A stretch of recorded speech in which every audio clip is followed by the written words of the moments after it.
سبيل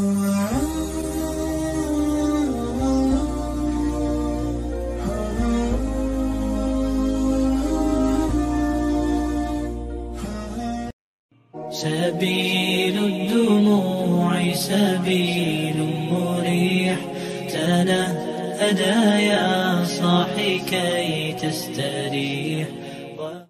الحمد لله نحمده ونستعينه ونستغفره ونعوذ بالله من شرور انفسنا ومن سيئات اعمالنا، من يهده الله فلا مضل له ومن يضلل فلا هادي له. أشهد أن لا إله إلا الله وحده لا شريك له وأشهد أن محمدا عبده ورسوله لا نبي بعده. اللهم صل على محمد وعلى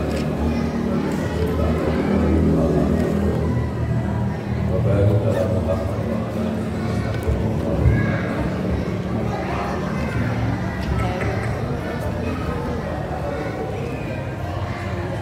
Assalamualaikum warahmatullahi wabarakatuh. Assalamualaikum warahmatullahi wabarakatuh.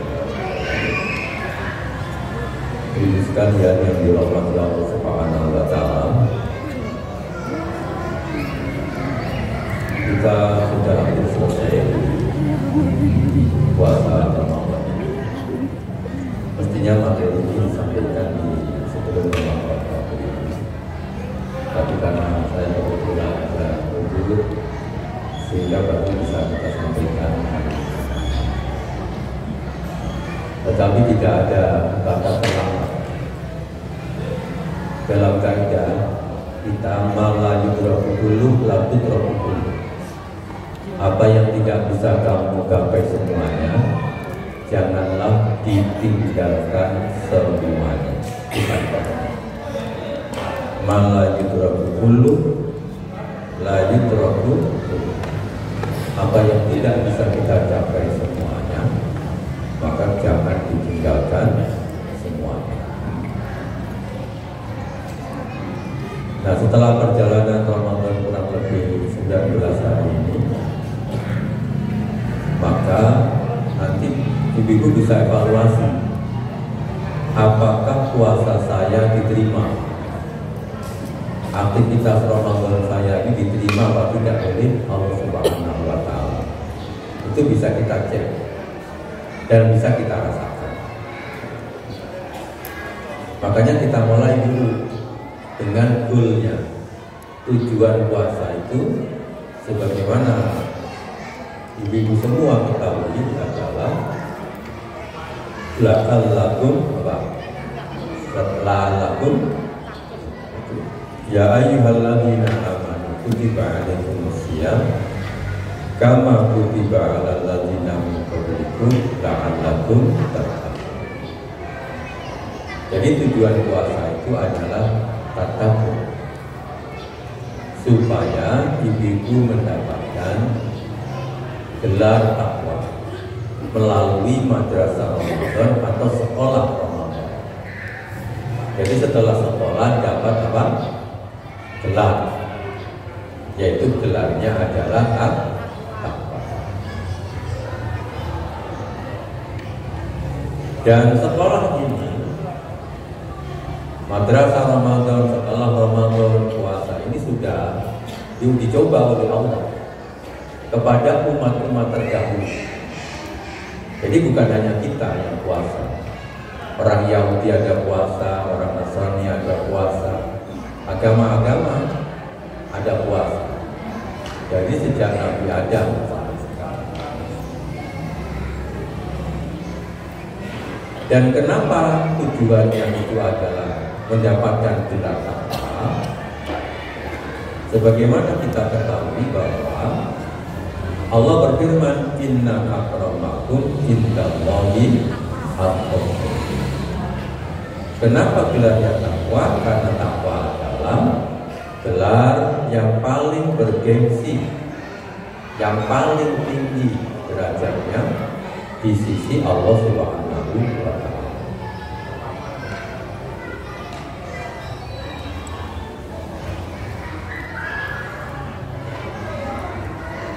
Jadi tidak ada gelar lain yang paling tinggi di sisi Allah kecuali gelar takwa. dan akan mengalahkan seluruh gelar-gelar yang ada di dunia ini. Karena gelar-gelar yang ada di dunia ini belum tentu mengantarkan bahagia, apalagi selamat. Tetapi kalau gelar takwa, ibu-ibu mendapatkan gelar takwa, karena ini gelar yang paling bergengsi di sisi Allah, ya pasti bahagia, ya pasti selamat dunia akhirat. Ini adalah kepastian. Sehingga tidak ada gelar-gelar duniawi yang mengantarkan kepada kepastian. Semua adalah ketidakpastian. Tapi kalau gelar ini, inna akramakum indallahi atqakum, adalah sebuah kepastian. Jadi tidak mungkin orang itu akan bahagia dan selamat kalau dia tidak mempunyai gelar takwa. Makanya semua umat manusia dari zaman dulu, zaman sekarang sampai yang akan datang itu diberi wasiat oleh Allah Subhanahu wa taala supaya bertakwa. Ibu bisa lihat di dalam surah An-Nisa ayat 131. Jadi takwa ini adalah pesan sepanjang zaman.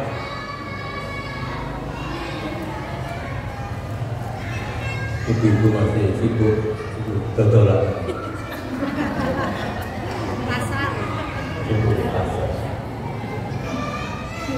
Seperti di zaman Rasulullah ya. Jadi dulu Rasulullah itu khutbah, kemudian si pasarnya buka, lalu orang udah buyar kabeh. Jadi gelar apa tadi? Gelar takwa itu adalah pesan sepanjang zaman. Karena ini satu-satunya gelar yang mengantarkan orang itu bahagia dan selamat. Terus gak ono orang selamat itu kalau gak punya gelar apa? Pasti gak selamat ya. Dan pasti gak bahagia. Ini pasti. Makanya Allah Subhanahu wa taala mewasiatkan semua orang diberi wasiat dulu, sekarang, dan yang akan datang. Melalui Al-Quran ini Allah menceritakan walaqad wasainal ladzina utul kitaba, dan sungguh telah kami beri wasiat, kami wasiatkan kepada orang-orang yang diberi Alkitab, yaitu Yahudi, Nasrani. Itu orang-orang min qablikum, orang-orang yang ada sebelum kalian. Semua mereka kami beri wasiat. Sebelum kalian itu kami beri wasiat wa iyyakum, dan kalian semua juga aku beri wasiat. Apa wasiatnya? Anittaqullah, hendaklah kalian semua bertakwa kepada Allah Subhanahu wa taala. Itu wasiatnya. Anittaqullah, hendaklah kalian bertakwa kepada Allah. Jadi ini adalah wasiat sepanjang zaman. Maka ibu-ibu kalau ingin memberikan wasiat, ya wasiatnya ini saja. Sehingga ketika Rasulullah mau bepergian, wasiat kepada istrinya suruh bertakwa. Ketika sahabat-sahabat datang ke rumah Rasulullah pamitan mau bepergian, Rasulullah memberikan wasiat takwa. Karena apa? Tadi takwa itu akan mengantarkan orang pasti bahagia, dan orang itu pasti selamat dunia akhirat.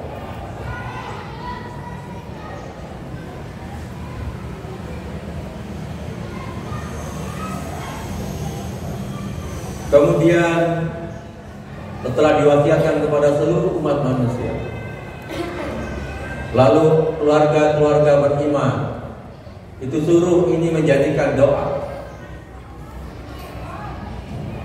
Sehingga ibu-ibu sudah hafal itu doanya, bahwa keluarga-keluarga muslim dan muslimah itu, keluarga-keluarga Islam, hendaklah menjadikan takwa ini sebagai doa.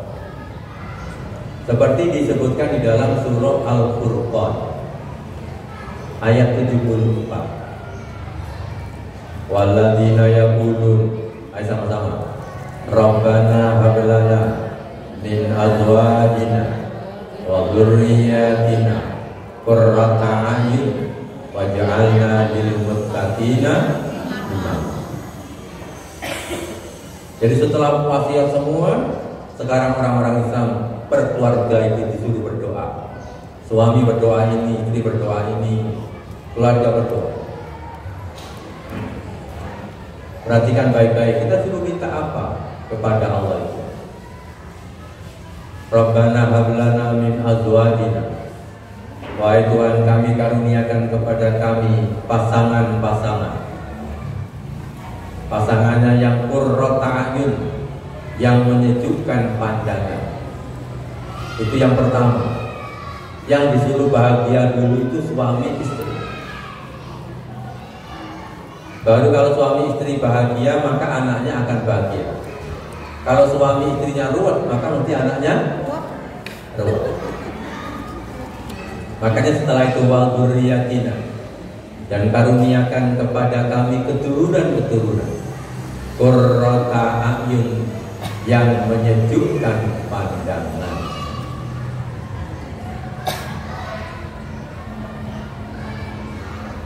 Nah, baru yang ketiga, waja'alna, dan jadikan kami siapa?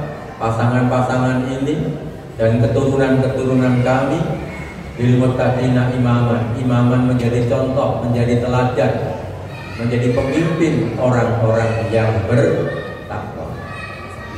Karena kalau pemimpinnya itu bertakwa, maka negara akan baik. Kalau memimpin masyarakat, maka masyarakat akan baik. Kalau memimpin keluarga akan baik.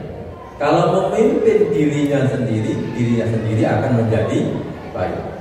Kalau mempunyai gelar apa tadi?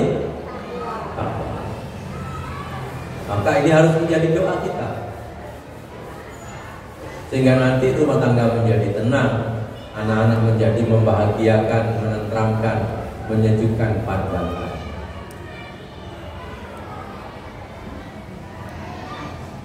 Qurrata a'yun diartikan menyejukkan pandangan. Qurra itu al-bardu, dingin. A'yun itu mata. Sudah sering saya jelaskan.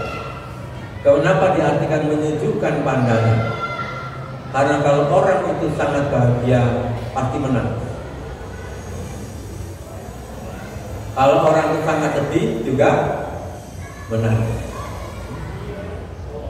Nah, kenapa ini disebut qurrata a'yun? Karena tangis orang yang bahagia itu airnya dingin, air matanya dingin. Kalau tangisnya orang yang sedih, sumpek, itu air matanya hangat. Lek panas tuh batu nemen sumpek ini. Maka saya kalau pulang ke rumah melihat istri saya itu nangis, gampang. Orang tahu deh motornya. Oh adem, oh berarti dia bahagia. Menangis karena suaminya gak pulang-pulang, sudah sangat dirindukan. Tapi lek panas, oh gak duit-duit. Itu gampang jadinya. Maka anak sampai moro-moro nangis, itu sampai nanti motornya adem mau bapak. Oh oleh anak sumpah katanya. Lek bocah sampean sing nangis teman-teman iki. Apa mas nangis? Sampai dia mana dia motor nih? Oh, aduh, kakek duit ya saya. Lek anget berarti ya Allah sudah memberikan tanda itu gampang. Quran itu pasti benar, tidak pernah salah, sesuai dengan realitas kehidupan. Jadi kita ini pekerjaan berat ini. Bagaimana menjadi contoh-contoh orang yang bertakwa? Berat sekali. Membangun sebuah rumah tangga yang islami itu berat. Kadang kita sudah islami, lalu kemudian suami ini kandangan ini repot. Nanti suaminya gampang, lalu anak ini kandangan ini repot. Dikandani. Nah semua orang itu nanti punya ujiannya sendiri. Sudah ada contohnya. Nabi Nuh direpotkan dengan anak dan istrinya. Nabi Ibrahim direpotkan dengan bapaknya. Dan semua orang punya problem sendiri-sendiri untuk membangun keluarga yang bertauhid. Kalau Nabi Ibrahim bertentangan dengan siapa? Bapaknya. Nabi Lut dengan istrinya. Nabi Muhammad dengan pamannya. Nah nanti itu juga sama. Memang itulah perjuangan. Tapi kita punya goal imaman lil taqwa. Kita harus berjuang. Nah pekerjaan kita itu namanya hidayatul irsyad. Jadi pekerjaan kita itu adalah hidayatul irsyad. Gak perlu dipikir nama-nama. Pokoknya suami dikandani, anaknya dikandani, duluri dikandani, orang tuanya dikandani, mertuanya dikandani. Urusan itu tidak berubah. Itu urusannya Allah Subhanahu wa ta'ala. Namanya hidayatul taufik. Sehingga Nabi Muhammad ya cukup ngandani semua. Meskipun sampai nangis-nangis ngandani pamannya namanya Abu Thalib, ya tetap dia tidak mau mengucapkan syahadat. Karena pekerjaan Nabi itu kalau pekerjaan itu hidayatul irsyad. Pekerjaannya Allah hidayatul taufik, yang menjadikan orang itu mau masuk, mau berubah itu adalah Allah Subhanahu wa ta'ala. Kita cukup menyampaikan dengan serius, dengan baik, kemudian ditambah mendoakan. Ya sudah. Begitu.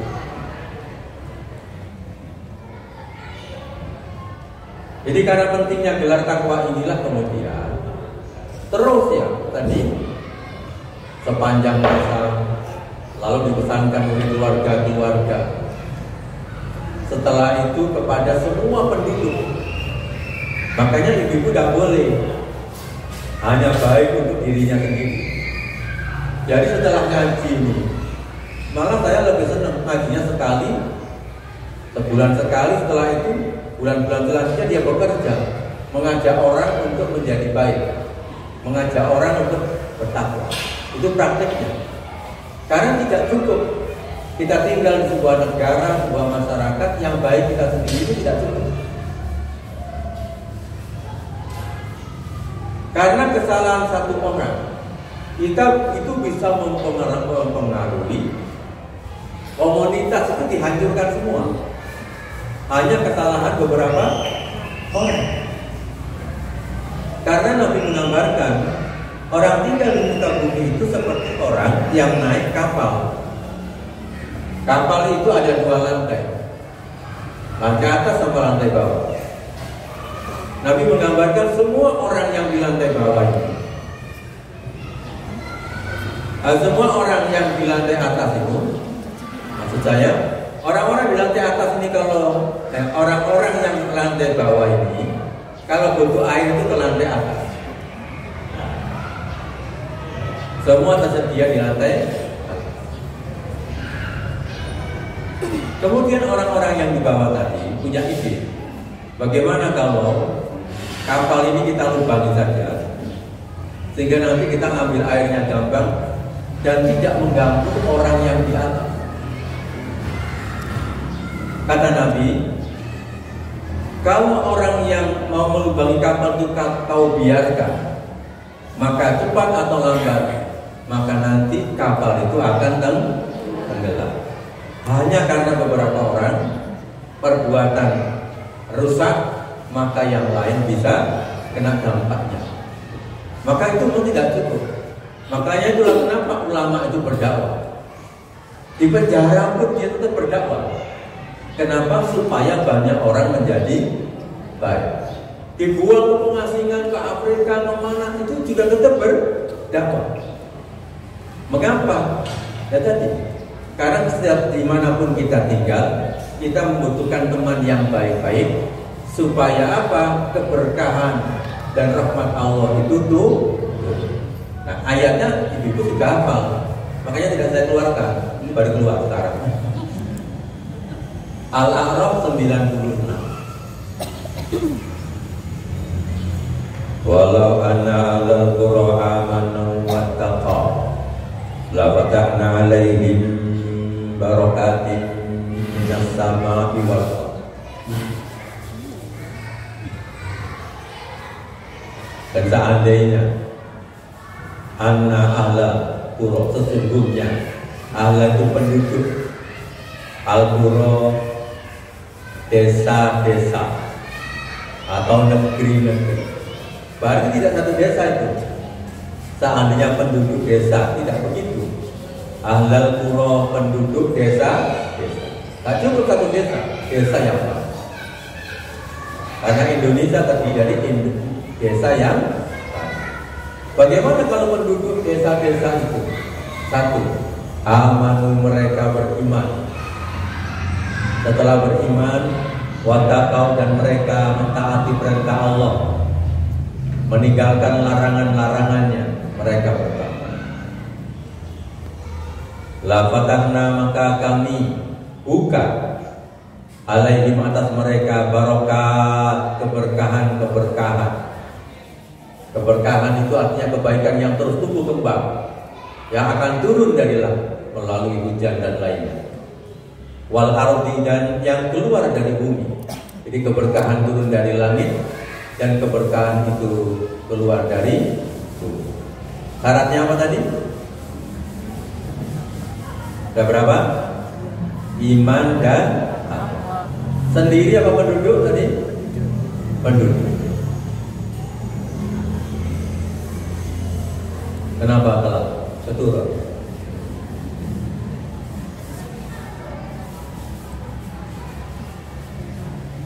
Ya ada bapak yang telat maju, bukan sendiri. Jadi ketahuan. Berarti kita ini harus bahu-membahu mengajak orang, semua orang menjadi baik. Yang kafir-kafir pun supaya baik. Nah, kalau kafir-kafir itu masuk Islam, berarti dia menjadi baik. Itu pekerjaannya. Makanya Nabi mengajak semua orang diajak.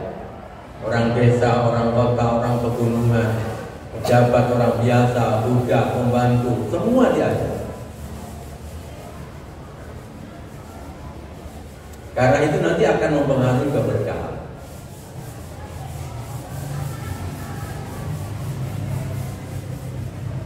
Sampai di dalam kitab namanya Adabul Mufrad. Meskipun hadis ini berselisihkan antara Hasan dan Dhaif. Nabi mengatakan kalau di dalam satu rumah itu ada namanya qati'ur rahim, orang yang suka memutus tali persaudaraan tinggal di dalam satu rumah. Maka kata Nabi, maka rahmat Allah itu tidak turun ke rumah itu. Jadi akibat buruk satu orang itu mempengaruhi. Cara gampang itu, ini pakai airnya pakai apa? PDAM. Pakai PDAM. PDAM ya rata-rata. Misalnya ada satu orang berniat buruk, orang dipotong tuh. Apa namanya? Sambungan air. Satu orang saja, bagus. Oh, bisa haus, tak ampun.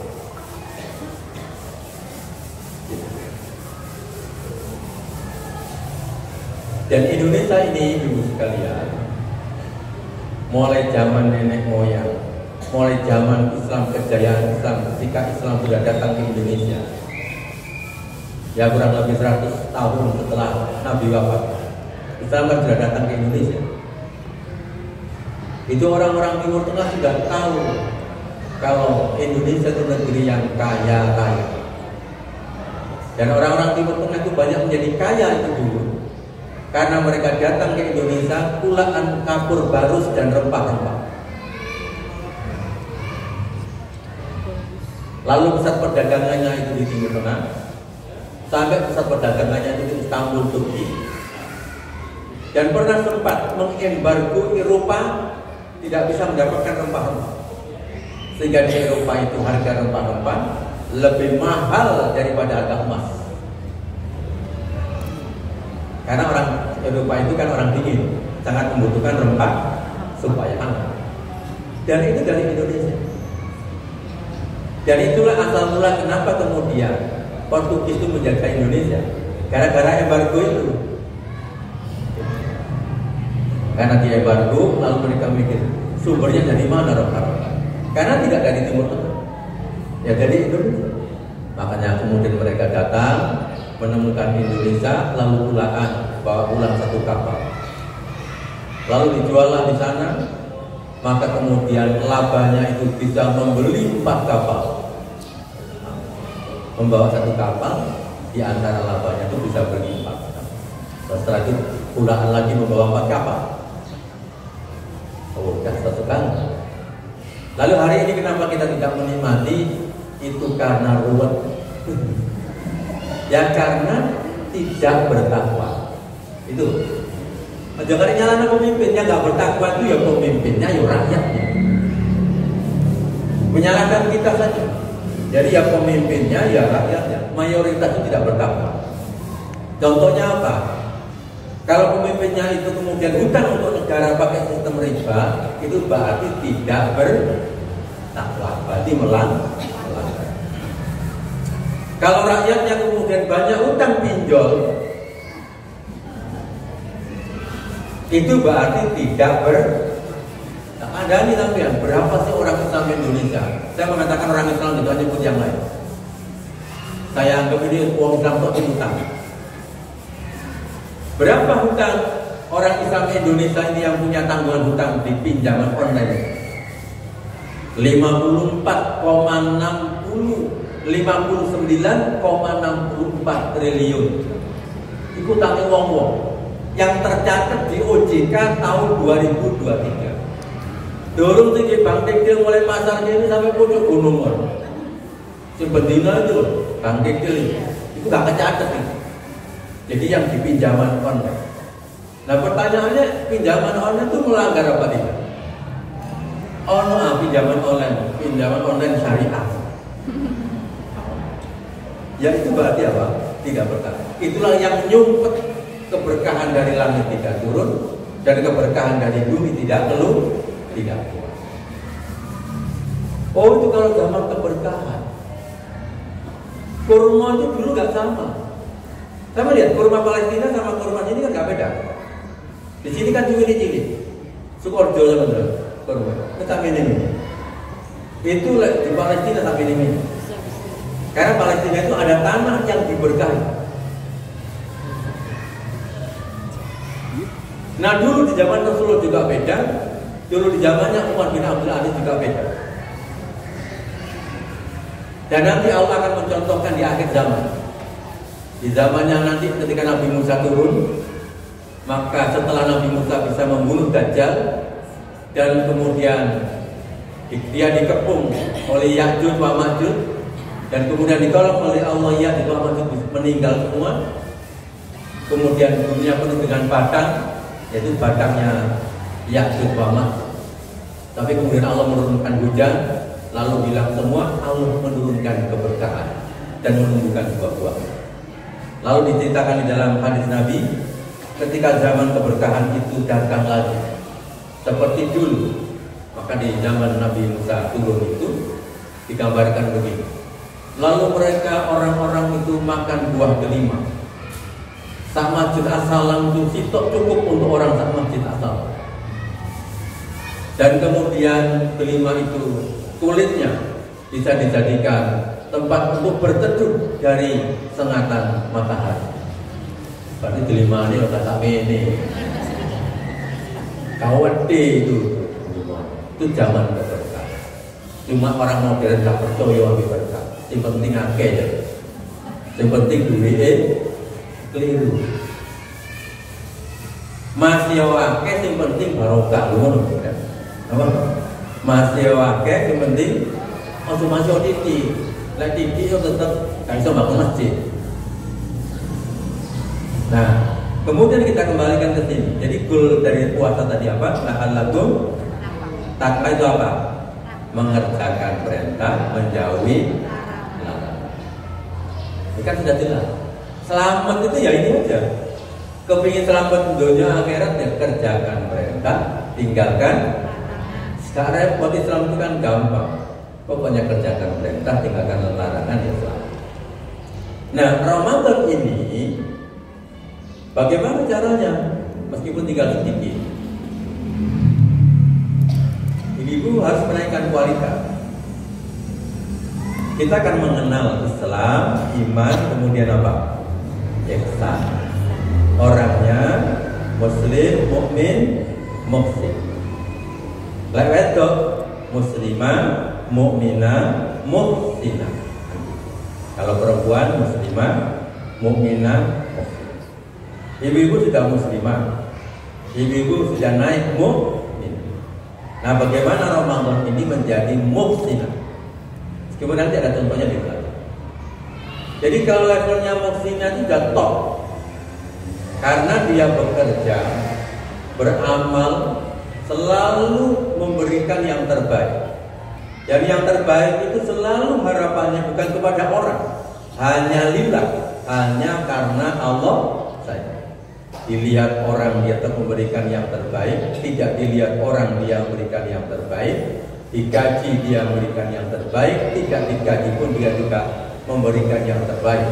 Karena levelnya sudah muhsin, yaitu dia sudah melihat Allah dan dilihat oleh Allah Subhanahu wa ta'ala. Sudah tidak melihat yang lain. Itu muhsin.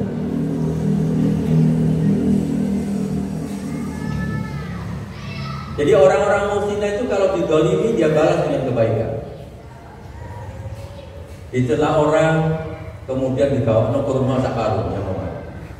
Nah, itu baru muhsin. Orang butuh uang 100.000, lalu ibu ngasihnya 150.000, maka itu levelnya muhsin. Kemudian sampai punya hutang kepada orang 1 juta, dikembalikan 2 juta, oh, itu namanya muhsin. Itu levelnya.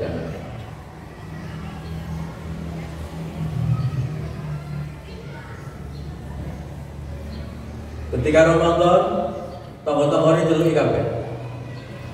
Sapa sing duwe utang nang omah. Kemudian dibayar utang kabeh. Satu sekitar 1 juta, 2 juta. Kan piro kamu? 10 juta. Ini sekali-kali 10 juta. Karena levelnya belum. Itu namanya level muhsin. Jadi semua aktivitasnya itu hanya karena siapa? Karena Allah. Dan selalu membawa kebaikan bagi orang lain. Kalau kebaikan bagi orang lain, pasti ada kebaikan bagi dirinya sendiri. Makanya ini latihan, Ramadan ini ibu latihan. Jadi bagaimana setiap hari itu penuh dengan infak, penuh dengan sedekah. Kalau infak berupa apa? Material. Kalau sedekah gampang. Habis sholat subuh jamaah di as-salam keliling perumahan sampai. Cukup ibuku mengatakan Assalamualaikum warahmatullahi wabarakatuh. Lalu ada rumah lagi, Assalamualaikum warahmatullahi wabarakatuh. Kira-kira dapat 50 rumah. Ketika Dani kok ingin sampai dia. Lalu itu namanya sodamu. Dengan begitu nanti ibu-ibu akan dikenal orang. Ibu sopo sih bendino salam itu. Alhamdulillah saya wangi berubah. Biasa gak salam mengucapkan, tapi bukan berubah. Kalau kemudian belum berani salam, pertama ya senyum doang, senyum. Karena tabassumuka, senyummu itu adalah sampai napal kardusnya gak diamal.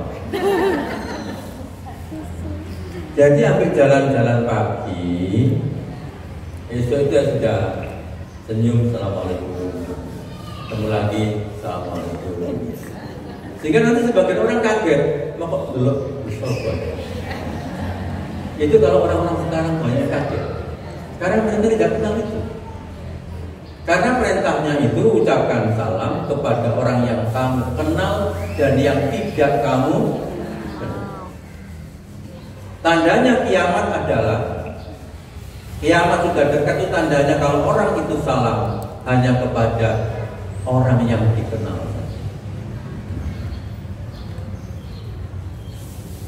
Nah makanya kalau orang-orang kampung itu ada kan jalan-jalan di perumahan saya juga jalan-jalan. Assalamualaikum kakek. Waalaikumsalam. Mungkin waktu dan ini bang, monggo bang. Lo nanti sampean akan naik derajat. Biasanya nggak disapa, lalu lama-lama disapa. Gemi, model umi. Gara-gara pendino mengucapkan apa? Nah, karena sudah salam, sudah sedako, sudah salam, sedako, setelah itu infak. Mending keliling lagi, gowo kurma. Kalau saya kayak 5 biji aja, dibungkus plastik menurut ya. Kayak nongol di situ. Lo itu Ramadan naik, pasti akan naik kelas. Ya alhamdulillahnya ibu itu saya kiloman wangi. Nanti satpam itu biasa nyeluk ibu, malah nyeluknya umi. Gara-gara apa? Itu beda. Jadi saya kadang-kadang naik mobil online, diceluk Pak, katanya setia orang nyeluk emas, tapi harus pakai jaket ibu nomor. Iya Pak, suwun, celuk ya Pak, apa? Langsung ngeblak ya.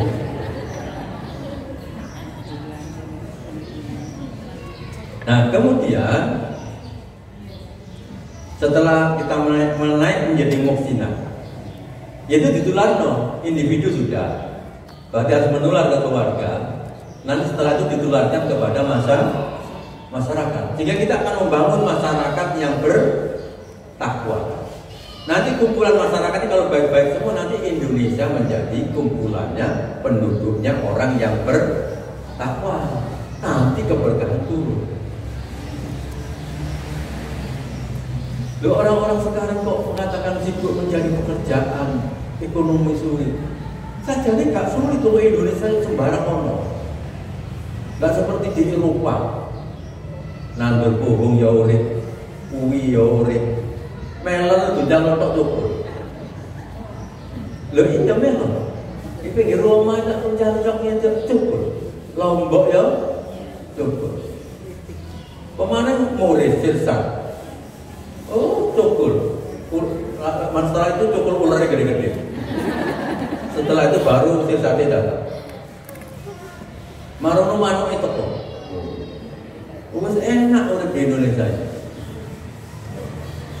Pokoknya dibangun dengan ketakwaan itu enak. Nah, caranya bagaimana? Ya, Ramadan harus berubah.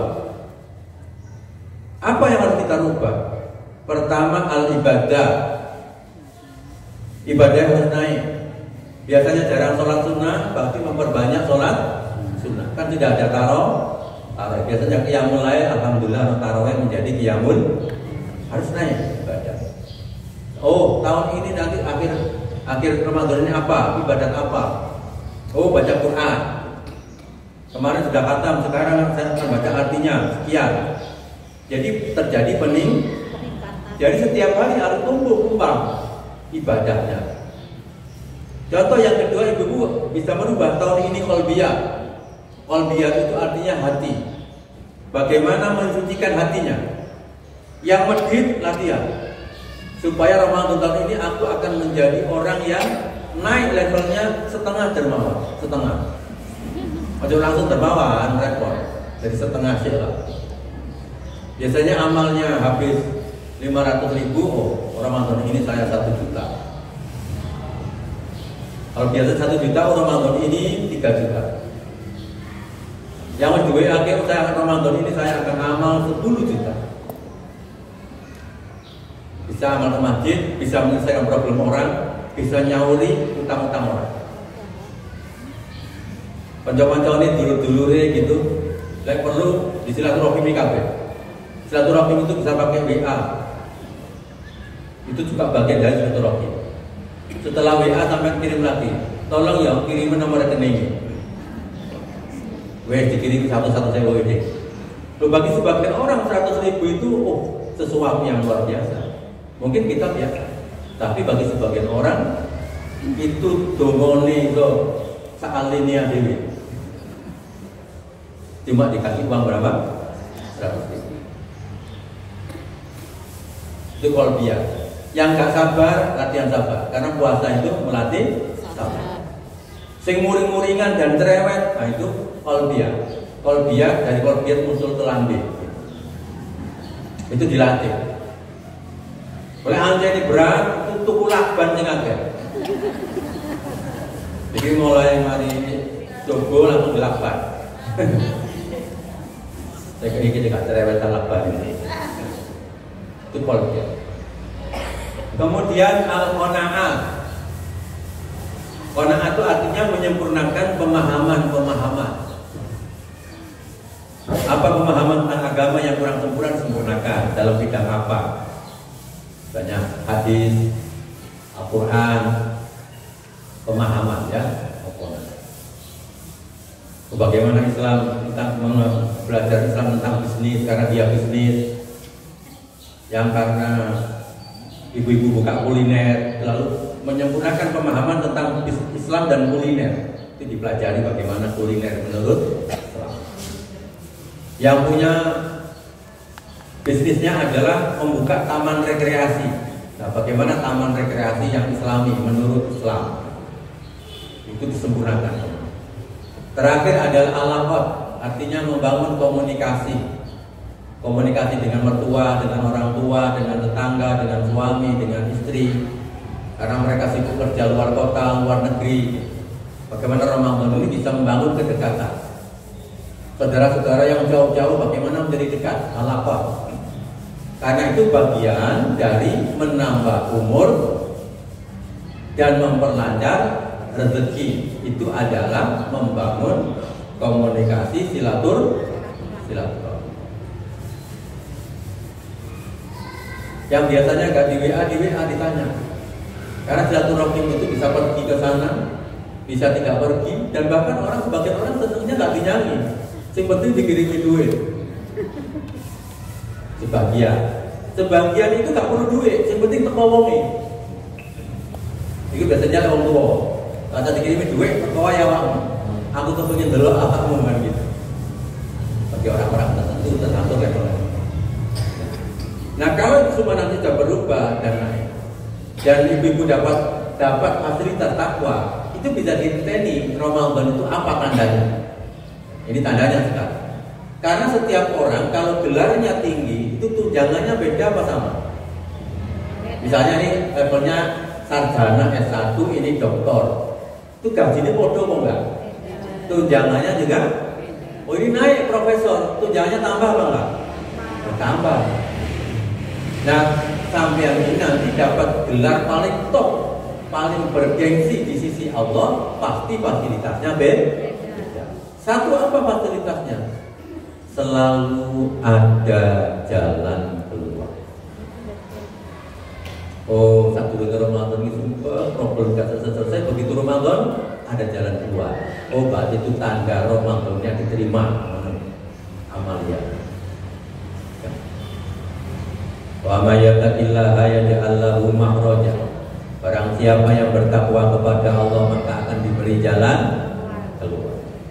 Loh, ini pasti bukan janji palsu, bukan rayuan-rayuan gombal. Kalau dari Allah itu pas. Kalau nggak terjadi, belum memenuhi persyaratan, berarti takwanya kurang.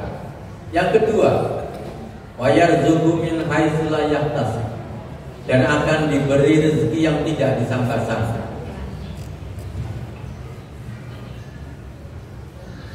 Loh, enak orang bertakwa itu diberi rezeki yang tidak disangka-sangka. Loh, moro-moro oleh parcel, durung riyo parcel ini teko. Alhamdulillah. Meskipun bungkusnya gede, isinya rengginang. Kemarin pasar bungkusnya gede, isinya antari. Ngerti antari ya? Lah ya, untuk kari sitok dikirimi antari yang ukuran gede. Ya sama mudah. Tapi alhamdulillah, setelah itu ada parcel cilik, tulisannya BHS. Berarti isinya apa? Iku gak ada kontrak mek kain tok BHS. Tiba di sini duit. Ya alhamdulillah. Gak akeh mek 30 juta. Ya alhamdulillah masa gak akeh 30 juta lumayan. Dan satu lebih lumayan lagi.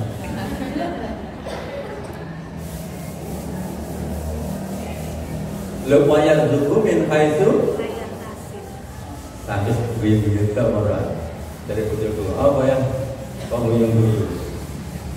Alhamdulillah. Alhamdulillah.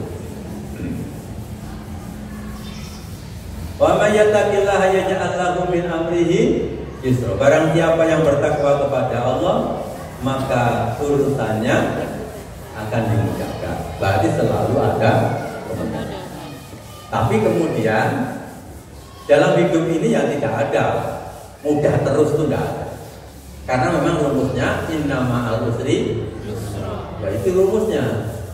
Tapi ketika usri itu gak perlu sumpah. Mek sampai ini ambil santai-santai. Oh mari ini orang kemudahan gitu loh. Oh lagi pikir sampai sepang mumet sampai tensinya so. Oh naik. Kenapa dipikir sumpah-sumpah? Pokoknya rumusnya lek mari sulit itu mesti ada. Mek ngono tok, ada tinteni, ambil melaku-melaku, ambil usaha apa kan gitu. Tidak.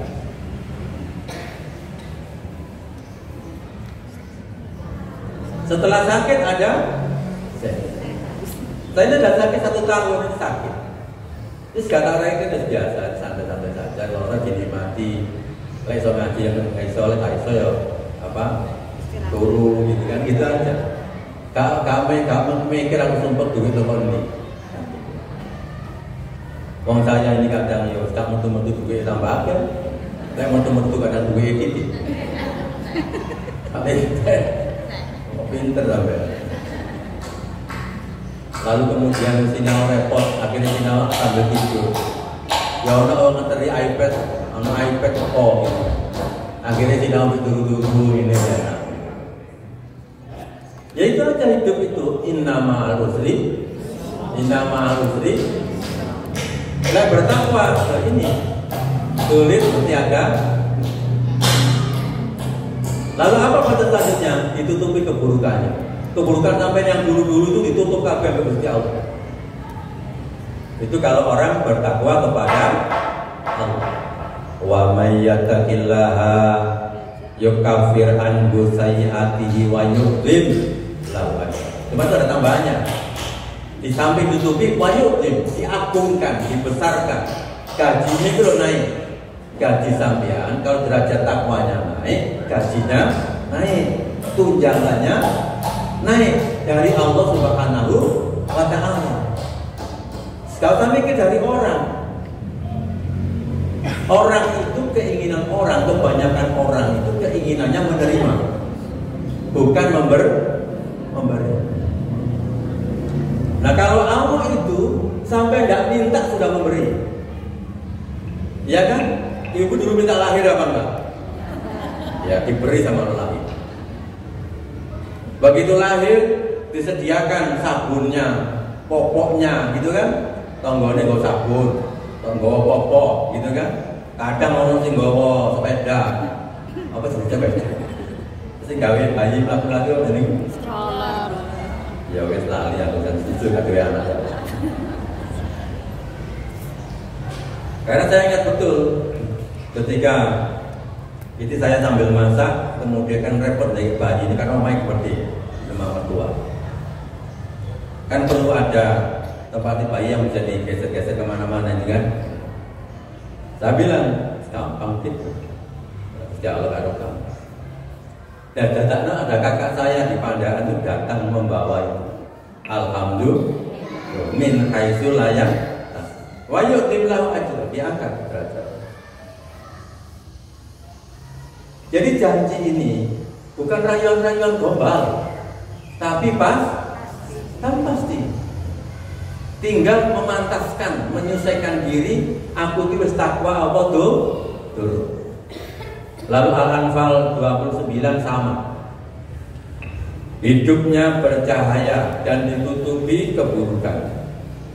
Bercahaya apa? Kenapa bercahaya? Karena dia diberi furqanan, kemampuan membedakan mana yang baik, mana yang buruk. Lek gelap diberi cahaya. Ada jalan buntu diberi ilham, diberi inspirasi oleh Allah Subhanahu wa taala. Sehingga dia bercahaya. Lalu wa yukaffir ankum sayiatikum. Keburukan-keburukan kalian ditutupi. Wa yaghfir lakum, dosa-dosa kalian diampuni. Selanjutnya yang profesinya dosen apa? Ngajar, mendapat ilmu baru. Selalu diberi ilmu-ilmu baru oleh Allah Subhanahu wa taala. Wattaqullaha wa yu'allimukumullah wallahu bikulli syai'in alim. Bertakwalah kepada Allah Subhanahu wa taala, maka Allah akan mengajarkan ilmu-ilmu kepada kalian. Sehingga para ulama itu tidak pernah kehabisan ilmu. Malah sampai sih nggak mau bermoco buku di para ulama. Kita ambil contoh. Mestinya kita ini kan baca Quran, ya. Setelah Arabnya baca artinya. Oleh artinya tidak paham, buka buku apa? Namanya buku tafsir. Tafsir itu kan ditulis ulama zaman dulu. Mereka bisa menulis, ada yang 30 jilid, 30 juz. Ada yang 5 jilid, ada yang 10 jilid. Begini, ulama dulu itu so nulis sakmono kae sampai moco gak apa-apa. Angkat tangan. Saya yakin tidak ada yang angkat tangan. Siapa yang pernah khatam baca tafsir Ibnu Katsir? Tapi kayaknya asal yang khawatir riak ya disingkit tangan. Khawatir riak harus bacanya beliau khatam itu sama. Sekarang tafsir Indonesia. Siapa yang pernah khatam baca tafsir Profesor Dr. Hamka, namanya tafsir Al-Asas. Alhamdulillah ini mukhlisin kabeh. Jadi sekarang berarti kalau sing berkatakan khawatir riak. Loh, itu zaman soro bisa nulis. Kita zaman enak mojo gak mari-mari, kan ngono to. Dan bahkan gak cover. Enakan di soro mana? Zamannya nulisnya Hamka sama zamannya baca kita.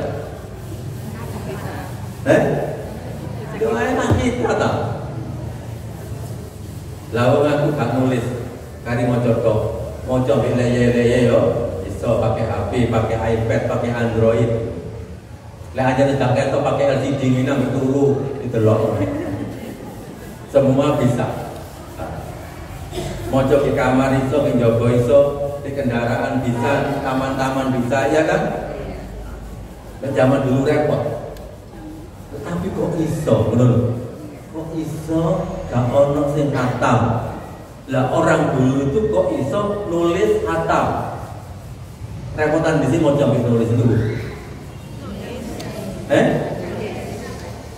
Loh, repotan mana? Menulis sama membaca? Loh, repot membaca kan? Loh ya apa? Kata sekolah tapi ya. Ya repotan nulis buku tak? Pertama nulis, marun ngoco, marun teliti perkata supaya tidak salah. Kadang-kadang satu buku itu bisa diulang bacanya 10 kali sebelum diterbitkan. Barangkali ada yang tidak bisa. Nah maka dari sini berarti kita perlu ada tumbuh. Oh Ramadan ini baca Arabi, Ramadan depan baca arti, Ramadan depan lagi saya baca tafsir. Caranya bagaimana? Ya ngemil moco tafsir. Sampai ngemil rengginang itu loh. Ambil delok TV, ambil lapo, ambil jagongan, moro-moro sak toples. Itu namanya ngemil membaca, itu caranya. Butuh ngemil. Sama tak ditanya. Ada orang Yahudi dari Austria itu lebih Islam, tapi itu 100 tahun yang lalu. Jenenge Leopold Weiss. Lalu masuk Islam, berubah nama menjadi Muhammad Hasan. Lalu dia ke Timur Tengah, lalu sambil jadi wartawan, ya, kerja. Tapi bisa bahasa Arab, maka langsung dia pergi ke Timur Tengah. Sampai bisa bahasa Arab. Dan alhamdulillah sampai bisa nulis tafsir Quran. Dan diterjemahkan dalam bahasa Inggris namanya The Message of Quran. Dan sekarang sudah diterjemahkan dalam bahasa Indonesia. Itu sampai ke Kalimojo. Kalimojo itu ada 3 jilid. 3 jilid. Kalau yang terbitkan bahasa. Jadi ini nanti akan diberi ilmu-ilmu baru ya. Dan selanjutnya adalah selalu ada kabar gembira. Jadi lek sumpah, sedang sumpah itu kali diiling-iling. Lek mari sumpah mesti ono kabar gembira. Syaratnya apa? Ya syaratnya tetap oleh tadi iman dan takwa. Alladzina amanu wa kanu yattaqun. Orang-orang yang beriman dan mereka itu bertakwa kepada Allah. Lahumul busra fil hayatid dunya. Mereka mendapatkan kabar gembira dalam kehidupan dunia. Wa fil akhirati, dan di akhirat. Gembira dunia, gembira akhirat. Bahagia dunia, bahagia akhirat. Selamat dunia, selamat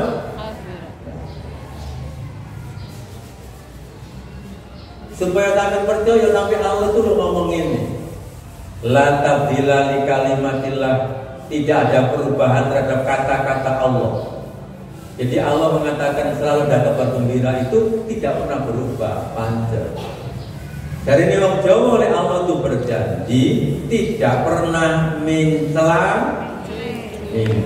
pasti. Jadi mereka yang sedang sedih sumpah itu tunggu aja. Setelah ini berarti ada kabar gembira. Memang kabar gembiranya nanti ada yang 1 bulan, ada yang 6 bulan, ada yang 7 bulan cairnya. Tinggal kita pekerjaannya hanya menunggu. Dan itu pasti akan datang kabar gembira. Nah, kemudian apa fase selanjutnya? Selamat dari tipu daya. Kalau ada orang-orang ganggu, langsung ditangani oleh Allah.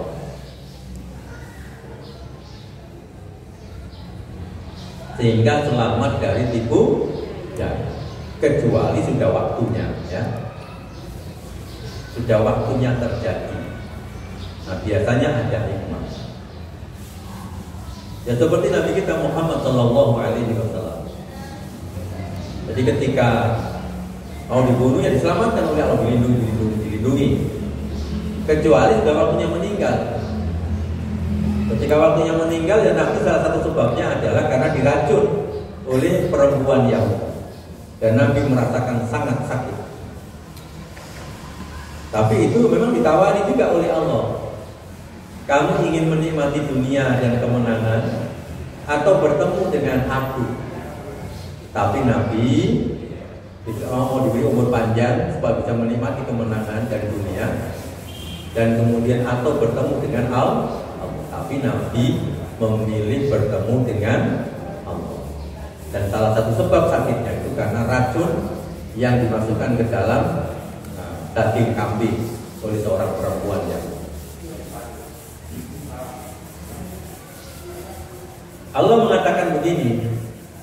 Jika kamu ditimpa kebaikan, mendapatkan kesenangan-kesenangan, tasubbuh mereka itu tidak suka, mereka bersedih. Hidup itu mesti ada begitu. Jika kamu ditimpa keburukan, ya probu biha, maka mereka orang-orang yang tidak suka kepadamu itu mereka bergembira. Jadi dalam hidup mesti ada begitu. Kita senang, mereka sumpah. Kita sumpah, mereka senang. Apalagi ibu-ibu punya jabatan. Punya jabatan-jabatan itu pasti ada di bawahnya yang menunggu itu. Berharap jabatannya cepat copot lalu dia menggantikan. Kadang-kadang caranya pakai disihir, pakai provokator, macam-macam caranya. Membuat isu-isu, pakai pembisik-pembisik, bahkan pakai suap supaya jabatannya tuh lalu naik dia ke sana. Jangankan yang ada gajinya, yang nggak ada gajinya saja, itu juga banyak yang tidak suka. Lega perlu sampai takon ketua ibu PKK itu, atau ketua RT, ibu RT, ibu RW. Karena gaji ini tapi kuping kadang panas deh. Iya jadi. Oh kadang mau angkel itu kan, spek nih RT gitu kan. Tapi Allah mengatakan begini, sabar. Wa intas biru jika kamu sabar wa tataku dan kamu bertakwa. Itu artinya memang sabar dan takwa. Lek sabar dan takwa ya apa? La yadurukum kaiduhum say'a, maka tipu daya mereka itu tidak membahayakan. Itu rumusnya. Pokoknya pakai Quran itu enak urip. Gitu ya. Terakhir itu ibu-ibu menjadi penghuni surga semua. Dan yang datang ini pasti dijamin surga oleh Allah Subhanahu wa taala. Baik yang ngantuk ataupun yang lumpuh, baik yang senden ataupun yang di depan, semua mendapatkan surganya Allah Subhanahu wa taala. Karena Allah itu memang pengasih dan bahkan nanti penghuni surga itu tua-tua ini kawan. Jadi semuanya menjadi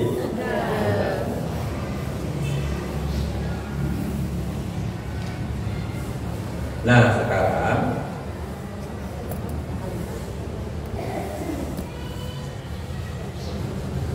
bagaimana profil orang-orang yang menghuni surga? Levelnya rata-rata itu level muhsin. Level apa namanya tadi? Muhsin. Nah, ibu-ibu perhatikan. Innal muttaqina, sesungguhnya orang-orang yang bertakwa. Mereka berada di mana? Fi jannat wa uyun. Berada di taman-taman yang ada uyun, mata air. Akhidina ma'atahu, mereka mengambil apa saja yang mereka inginkan, disediakan oleh Allah Subhanahu wa taala. Cukup ibu mengatakan subhanakallahumma, nasi kebuli datang. Subhanakallahumma, es campur datang. Subhanakallahumma, itu yang datang bukan satu es campur, bisa ribuan. Karena pelayan-pelayan yang datang itu asro alaf. Jadi 10.000 pelayan datang semua. Dan kemudian ada ribuan piring-piring, ada ribuan mangkok-mangkok, itu datang kepada sampean semua. Dan sampai nggak perlu bingung mangan. Kenapa? Nggak perlu bingung kuareken. Kenapa? Karena di kono gano kuareken, gano nguyu, gano ngisi. Jadi kari mangan tok sing itu kita nikmati semua. Tapi dulu apa yang mereka lakukan di dunia? Innahum kanu qabla dzalika muhsinin. Dulu mereka di dunia itu orang-orang yang muhsinin. Itu orang-orang kalau beramal dan bekerja, dia beramal dan bekerja secara profesional, selalu kualitas yang terbaik, selalu yang top, maka itu muhsinin. Contohnya apa? Contohnya 3. Saya banyak-banyak 3. Di dalam Al-Dhariyat 17-19 contohnya 3. Satu, muhsinin itu apa kegiatannya? Kanu qalilan minal laili ma yahjaun. Mereka sedikit sekali tidur di waktu malam. Melakukan apa? Sholat malam. Ya seperti Ramadan ini. Itu tandanya orang muhsinin itu kegiatannya seperti Ramadan. Ini potret Ramadan, ini memang potret muhsinin. Lalu yang kedua, wabil ashari hum yastaghfir. Di saat-saat sahur mereka itu membaca istighfar. Berarti bangunnya pasti seperti Ramadan. Bangunnya itu pasti sebelum subuh. Maka itu menjadi kebiasaan, bukan hanya Ramadan. Nanti setelah Ramadan itu kebiasaannya begitu. Itu muhsin. Makanya dia menjadi muhsinin, orang-orang yang hebat. Wa fi amalihim haqqun lis-sa'ili wal mahrum. Dan mereka selalu memberi, berbagi. Kapan saja dia berbagi, pokoknya dari rezeki dia berbagi. Jadi hobinya itu berbagi. Karena mereka memahami tangan di atas lebih baik daripada tangan di bawah. Membahagiakan sekali. Memberi itu membahagiakan. Kalau kemudian kita ini inginnya menerima, itu menderita. Makanya orang masjid itu menderita, tapi orang dermawan itu bahagia. Jadi kalau orang kepingin bahagia, ya gampang rumusnya. Sukalah membahagiakan orang lain. Hanya itu. Jadi semakin begitu orang, itu semakin sumpah hidupnya. Dan semakin banyak penyakitnya. Semakin dermawan orang, maka itu akan semakin bahagia dunia sampai akhir. Karena kenapa mereka muhsinin? Karena mereka sadar bahwa tujuan hidup di dunia ini disuruh membuat ahsanu amala. Allazi khalaqal mauta wal hayata liyabluwakum ahsanu amala. Jadi muslim itu disuruh ahsanu amala, makanya mereka menjadi muhsin.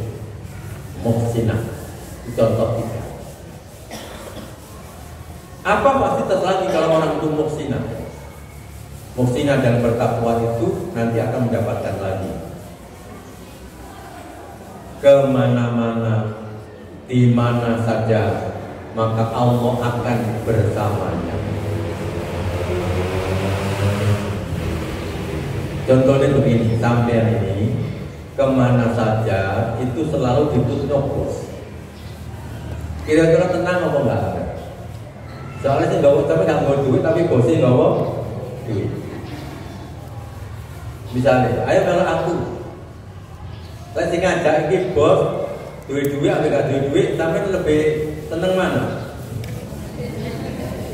Duit-duit kan? Kan tenang kan? Lagi duit kan mikir, jangan-jangan aku memang bayar.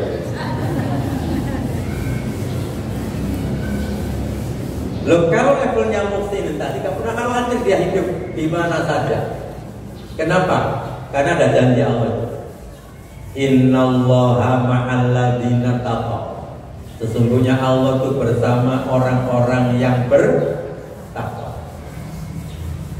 Yang kedua, walladzina hum muhsinun, dan orang-orang yang selalu berbuat baik. Muhsinin. Lo enak itu kalau bersama Allah, dia tidak pernah khawatir. Di luar negeri tidak pernah khawatir, karena selalu bersama Allah. Dalam negeri tidak khawatir, sendiri tidak khawatir, uang banyak tidak khawatir, hilang gak duit-duit juga gak khawatir, gak bisa makan. Jadi tenang saja. Gak sampai duit ya, kemudian khawatir, oh itu udah gak enak. Itu jadinya turun suki. Khawatirnya ini, khawatir hilang, khawatir dicolong, Pak. Itu namanya tidak bahagia, atau bikin suka. Nah, kalau bersama Allah, kapan saja, di mana saja, ya pasti bahagia. Innallaha ma'al ladzina taqaw wal ladzina hum muhsinun. Tapi untuk mencapai muhsinun itu, ibu-ibu sekalian, ya butuh perjuangan. Namanya walladzina jahadu. Orang-orang yang bersungguh-sungguh, tapi pasti akan diberi hidayah. Syaratnya kan sungguh-sungguh dong. Jangan khawatir, pokoknya sungguh-sungguh pasti akan sampai. Akan diberi petunjuk jalan. Setelah itu Allah berjanji, kalau sudah sungguh-sungguh, wa innallaha la ma'al muhsin. Sesungguhnya Allah itu bersama orang-orang muhsin. Nah, itu fasilitasnya. Ya makanya bersungguh-sungguh apa? Satu, ibu-ibu satu bersungguh-sungguh apa? Satu, iqamatis sunnah, menegakkan sunnah-sunnah Nabi. Dilakoni di apa? Mulai. Sunnah Nabi makan apa? Sunnah Nabi berpakaian apa? sunnah Nabi ketika mau masuk kamar mandi, keluar kamar mandi, mau mandi apa, sunnah Nabi ketika pakaian baru apa.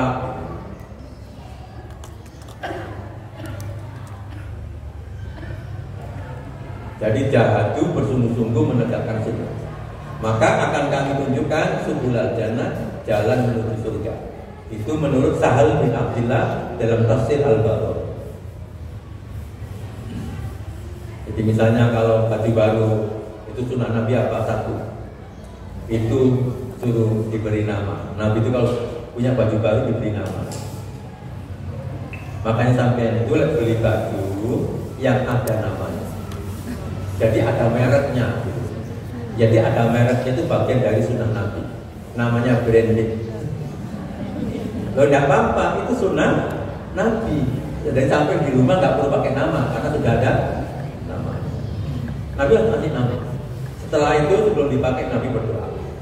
Allahumma inni as'aluka min khairiha wa khairi ma suni'a. Ya Allah, aku mohon kepadamu kebaikan baju ini dan kebaikan bahan yang dipakai untuk membuat baju ini. Dengan kelambian.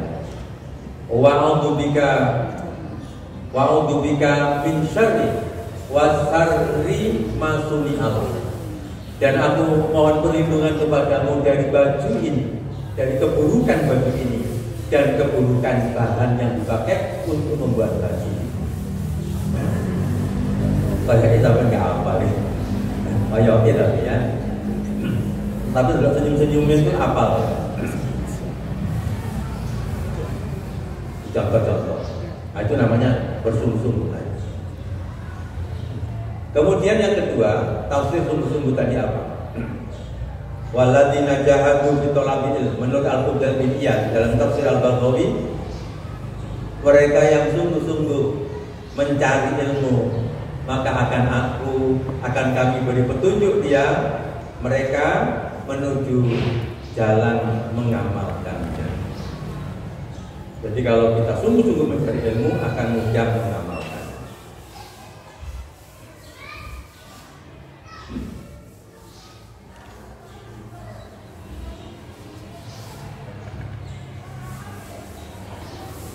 Jadi semua perlu sungguh-sungguh. Jadi tidak ada yang tidak bisa sungguh-sungguh ya. Nah kemudian amalannya apa? Ibu tinggal melengkapi apa yang belum ditunaikan. Sekarang bisa silaturahim, bisa amar ma'ruf nahi munkar. Nanti akhir Ramadan diakhiri dengan zakat fitrah. Yang mau itikaf ya boleh itikaf. Yang siang sudah, tilawah sudah, infak dan sedekah. Yang mulai ya sama tambah sendiri yang lain, amal-amal soleh yang lain, itu artinya tinggal itikaf. Tidak harus mahal. Tadi itu ya caranya ya. Kalau biasanya ibu tidak pernah kenal tetangga, hari ini keliling aja. Pokoknya lewat di depan rumahnya ada orangnya assalamualaikum, ada orangnya assalamualaikum. Kalau perlu 100 rumah. Sambil jalan-jalan pagi, sambil istighfar, bisa sambil berzikir.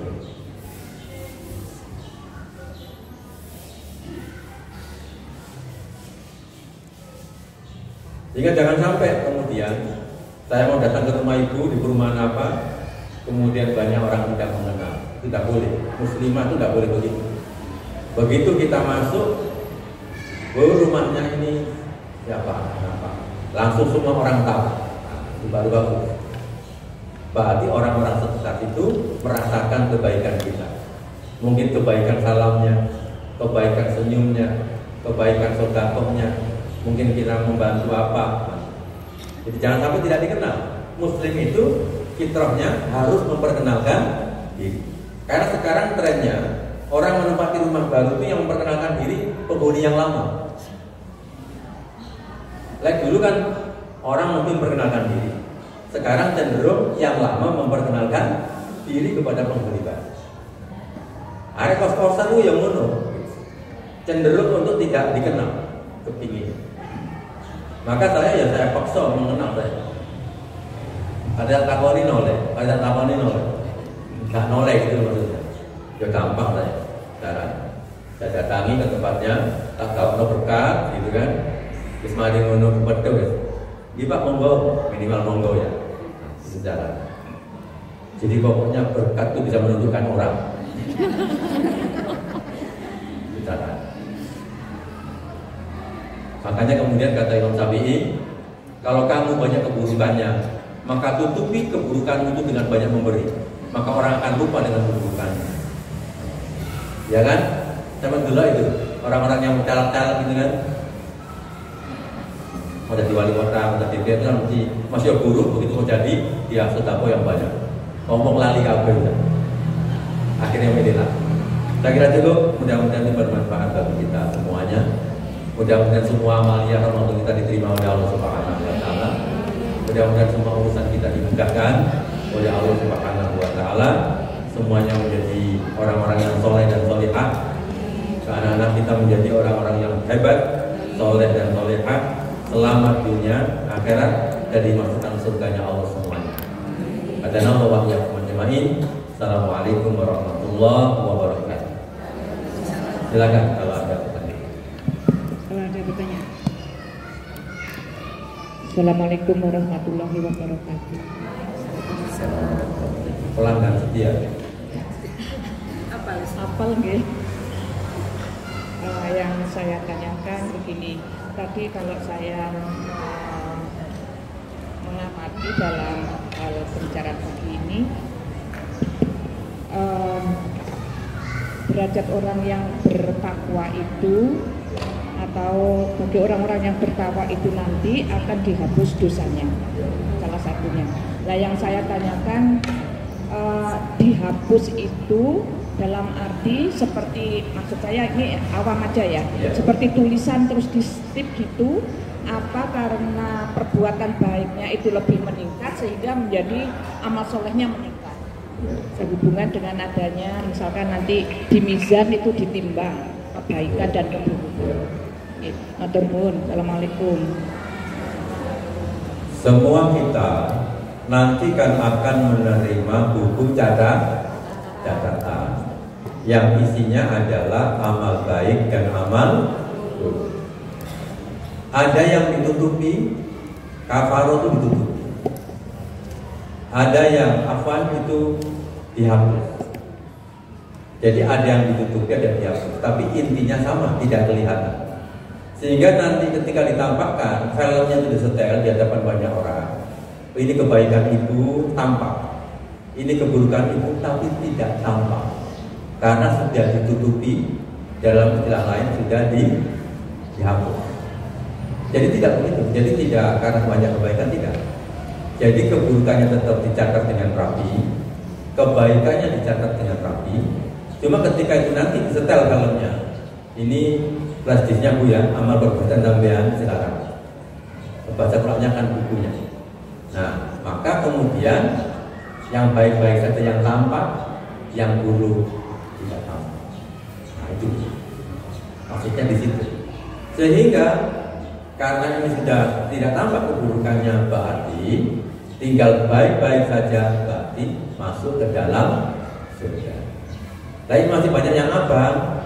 Oh mohon maaf yang banyak yang merah, maka di neraka saja dulu ya 2 hari gitu kan. Lalu kemudian setelah 2 hari pindah ke surga. Karena orang beriman itu pasti masuk surga.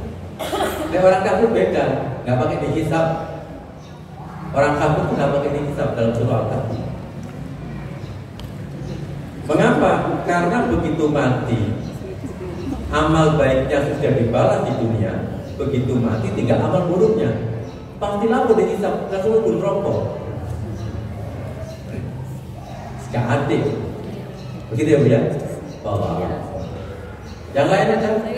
Silakan. Assalamualaikum warahmatullahi wabarakatuh. Waalaikumsalam. Ini mengenai sholat tarawih Ustaz ya. Terutama saya bisa istiqomah berangkat ke masjid Ustaz. Kalau pas sempat saya kan ke masjid Ustaz ya. Kalau Anda ya saya kerjakan di rumah. Itu pun Nggak langsung setelah sholat isya ya Ustaz. Itu gimana ya sebaiknya Ustaz, kita ini sebagai perempuan sebaiknya sholat tarawihnya itu dikerjakan di masjid atau di rumah? Sama pengerjaannya itu Kapan? iya kapan gitu, apakah setelah sholat isya? Kita kan kadang capek ya Ustaz ya, sebagai ibu-ibu kadang sempat tidur dulu gitu Ustaz, habis itu kadang bangunnya 9-10 baru mengerjakan gitu. Itu gimana ya Ustaz ya? Terima kasih. Assalamualaikum warahmatullahi wabarakatuh. Yang pertama kita mulai dengan hukum. Pertama, sholat tarawih itu hukumnya apa? Sunnah. Boleh dikerjakan, boleh tidak dikerjakan, dikerjakan lebih baik. Kemudian tempat mengerjakannya di mana? Boleh di masjid, boleh di rumah. Lek arah-arah di omah yang masjid. Lek pegel yang masjid ya oke, omah. Kan gitu. Jadi boleh di rumah, boleh di masjid. Ketika ditanya wanita paling afdal di mana? Wanita itu paling afdal di rumah. Lek ke aras, nah, cuma kadang apa? Arah-arahan lebih semangat di masjid karena ada imamnya, bacaannya baik, bacaannya enak, masjidnya ber-AC, gitu kan, nggak ongkok. Lalu kapan tarawih itu? Tarawih itu paling afdal adalah tengah malam. Apa? Jadi namanya qiyamul lail. Di zaman Nabi nggak ada tarawih. Di zaman Nabi namanya qiyamul Ramadan atau qiyamul lail. Itu sholat malam. Nabi jam berapa? Tengah malam. Nabi keluar tengah malam, para sahabat ikut di belakang. Nabi keluar lagi, besok para sahabat. Lalu hari ketiga atau keempat Nabi tidak keluar karena khawatir diwajibkan di zaman itu karena hukum belum selesai. Karena maksudnya dikhawatirkan lihat tengah malam terus, lalu umatnya gak kuat. Mau saya cewek malam ini harus entek. Nah, berarti waktunya mulai kapan? Jadi tarawih itu waktunya setelah sholat isya sampai sebelum masuk waktu subuh. Sehingga sampai mari isya langsung turu jam 10 tangi boleh. Jam 11 tangi boleh. Baru turu maneh, kemudian jam 3 bangun, sholat lagi, kemudian sahur, ya boleh. Dicicil boleh, langsung banyak juga boleh. Yang penting kemudian nanti usahakan dalam semalam itu ada sholat witirnya, yaitu sholat ganjil. Sehingga 2, kemudian 1 witir boleh. Kemudian 2, 3 witir langsung boleh. Tetapi tidak boleh menyerupai sholat maghrib, sehingga tidak ada tasawuf awal. Karena witir 3 tidak boleh menyerupai sholat maghrib, makanya tidak ada tasawuf awal supaya tidak sama. Nah, jadi gitu Bu ya. Jadi kalau capek tidur dulu, kemudian minta suaminya suruh mijeti, digosok-gosok, gitu ya. Kemudian nanti enteng jam 11 kamu. Mana ya? Jadi malah jangan mijeti. Jadi fleksibel waktunya. Boleh di rumah, boleh di masjid. Yang penting waktunya habis isya sampai sebelum masuk sholat subuh. Silakan. Kalau ada yang lain. Tapi kalau imamnya yang salah gimana Sob? Pernah terawih itu gitu, witirnya itu duduk dulu terus berdiri satu jadi kayak maghrib. Yang dosa, misalnya gimana tuh hukumnya Sob? Imamnya salah. Iya, jadi lo kok 2 rakaat terus berdiri satu itu, tapi memang dia nggak bilang witir, tapi itu hitungannya pasti witir gitu kan? Maksudnya ya. Jadi dia tuh witir kan, udah 2, udah 4 kali Ustaz. Ya berapa? Ada, terus dia tuh kan witir. Cuma dia kan biasanya kalau imam tuh witir gitu, dia enggak Ustaz. Nah, terus nggak ngomong. Terus? Tapi saya ingat banget dia 2, terus berdiri lagi 1, kan kayak maghrib gitu loh Ustaz. Itu kejadiannya baru itu di Muhajirin lagi saya ikutin itu. Belum maghrib itu kan 3 langsung. Duanya itu duduk dulu kan, kalau Ustaz katanya kan tidak ada duduk kan, langsung 3 aja kan Ustaz? Tapi itu dipisah. Enggak, dalam satu kesatuan itu. Langsung. Iya. Berarti keliru itu imamnya. Iya gitu. Terus gimana kita sebagai makmum gitu loh? Ya sebagai makmum mengingatkan. Laki-laki mestinya kan subhanallah supaya dia berdiri, berarti dia lali. Ya imam lali soalnya ini kuaratan itu maksudnya.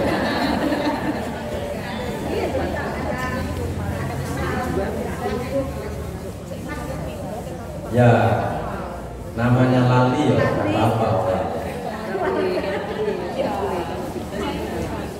Maka nanti sampai bisa diganti lagi, bisa sholat sendiri witir. Karena itu salah, maka sholat sendiri witir. Itu caranya. Ya karena kalau salah dan dia tidak sujud sahwi, dia kan tidak sujud sahwi kan? Di ini dia tidak sujud sahwi baca sholat. Seharusnya dia sujud sahwi untuk mengakui kesalahan di hadapan Allah Subhanahu wa Ta'ala, maka tidak perlu diulang. Sampai ya lebih baik diulang. Gitu.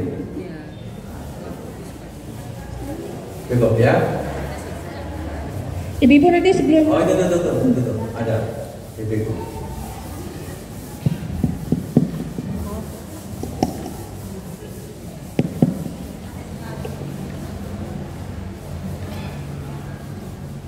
Assalamualaikum warahmatullahi wabarakatuh. Umpama saya taruh sendiri di rumah jam 12 ya Pak Ustadz. Ya. Terus nanti tidur, tapi saya belum witir. Ya. Jam 3 bangun tahajud. Boleh apa salah satu? Apa tarawihnya aja langsung witir, apa nanti boleh lagi tahajud? Ya. Terima kasih. Ya. Assalamualaikum warahmatullahi wabarakatuh. Jadi kalau ibu itu meyakini, kalau puasa kan kebanyakan mesti bangun ya. Berarti kan meyakini bahwa nanti akan bangun lagi, maka yang habis isya tadi sholat kan, ya, maka tidak perlu witir. Kemudian tidur, lalu tahajud, maka witirnya letakkan di sini. Nah, itu yang paling afdol. Nabi mengatakan bahwa witir itu yang paling afdol, jadikan dia sebagai penutup sholat malam, diakhirkan tadi. Nah, tapi kalau kemungkinannya tidak bangun, gitu ya, supaya aku bangun mesti telat nih, mesti menjelang sahur katanya kurang 10 menit gitu kan. Maka lebih bagus witirnya yang setelah isya tadi sekalian witir. Tapi ternyata kemudian nanti malam kok bangun di jam 2, maka tahajud saja 2 saja. Tidak boleh witir lagi. Karena Nabi mengatakan la witroni bilail. Tidak ada 2 kali witir dalam satu malam. Karena memang Nabi itu suka yang ganjil, Allah suka yang ganjil, sehingga sholatnya itu diakhiri dengan yang ganjil. Itu kemudian witirnya 2 kali menjadi genap. Jadi itu caranya ya. Jadi kalau di awal witir maka boleh sholat lagi, tetapi tanpa yakin memang akan bangun, sebaiknya witirnya diletakkan di akhir malam. Begitu. Nah, gitu silakan. Salam. Bentar Bu, enggak dengar Bu. Mike. Ya ada baterainya.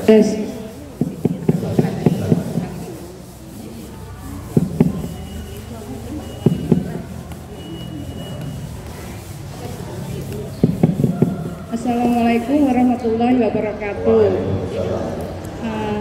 Tadi kan dijelaskan Ustadz kalau apa kita melaksanakan witir itu kan 1 kali dan satu malam. Nah kalau kita saat tarawih kita mengikuti imam, kita melakukan witir. Terus malamnya hari ini kalau kita ikut yang mulai 10 malam terakhir itu Ustadz ya. Kita tetap mengikuti imam melakukan witir, tapi pada saat imam salam kita nambah 1 rakaat lagi. Itu boleh tidak Ustaz? Yang pertama, ketika ibu sudah witir, maka di malam hari itu tidak perlu witir lagi. Tapi sementara saya ikut sholat berjamaah yang imamnya ada witir. Satu, kalau saya munajid, seorang ulama dari Timur Tengah mengatakan boleh seperti ibu yang lakukan. Kemudian yang kedua, saya pribadi memilih seperti seorang sahabat, ketika dia mulai, karena dia juga menjadi imam, maka kemudian dia mengatakan, aku tadi sudah witir, silakan kalian witir, lalu dia mundur dan dia tidak witir. Jadi ada dua. Ada yang tadi sebagian ulama mengatakan boleh ditambah sehingga menjadi jangkep. Kemudian yang kedua adalah tidak mengikuti witirnya imam karena sudah witir. Saya secara pribadi saya lebih senang mengikuti yang tidak witir bersama imam yang terakhir tadi. Karena sebelumnya sudah witir bersama. Tapi ada dua pendapat itu. Begitu terserah nanti ibu milih yang mana. Ya tapi diperbolehkan. Menurut saya munajid itu diperbolehkan. Tetapi itu di masyarakat kita itu dianggap asing. Masih menjadi dianggap asing. Dan tetapi di kampung tertentu ketika dianggap asing begitu lebih baik ibu tidak lakukan. Karena nanti akan menimbulkan fitnah dan banyak orang yang guna. Sehingga nanti akan dituduh, oh ini aliran ini, aliran ini, aliran ini. Nah, begitu. Jadi kalau kemudian sudah biasa, ya begitu ya. Oh, bisa. Cukup. Oh, cukup. Saya akan Ramadan. Katanya mulai ya, karena pegawaian.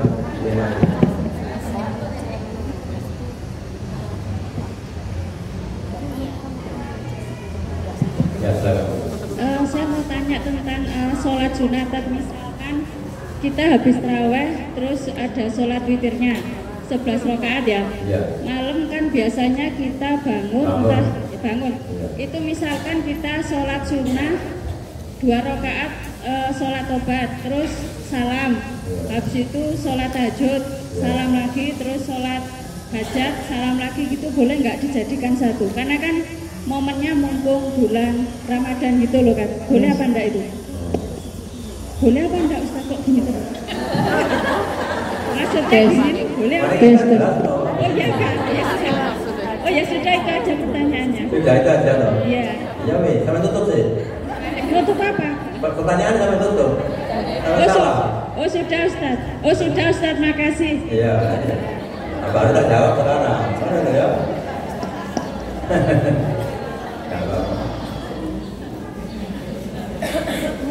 Rasulullah Shallallahu Alaihi Wasallam itu ketika dia mulai itu tidak memberi nama, karena setiap sholat itu ya tobat, setiap sholat itu ya ada hajat, gitu ya.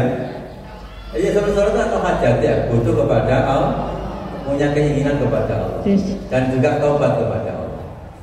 Jadi setelah sampai di taraweh, kemudian nanti malam bangun, maka sholatlah 2 rakaat salam, 2 rakaat salam, 2 rakaat salam, 2 rakaat salam sak pegeli. Karena Nabi mengatakan sholatul laili masna masna, sholat malam itu 2. Pokoknya 2 salam sampai ngarani tobat ya soleh. Lalu sholat lagi 2 rakaat sampai ngarani hajat, kemudian salam lagi. Sholat lagi 2 rakaat. Pokoknya 2 sak pegeli bentul, sak pegeli awak boleh ya. Makanya kemudian di Saudi itu ada 20 rakaat, malamnya ditambah 11 gitu ya, sehingga 31 gitu. Nah, jadi boleh ya. Apa? Oh, boleh.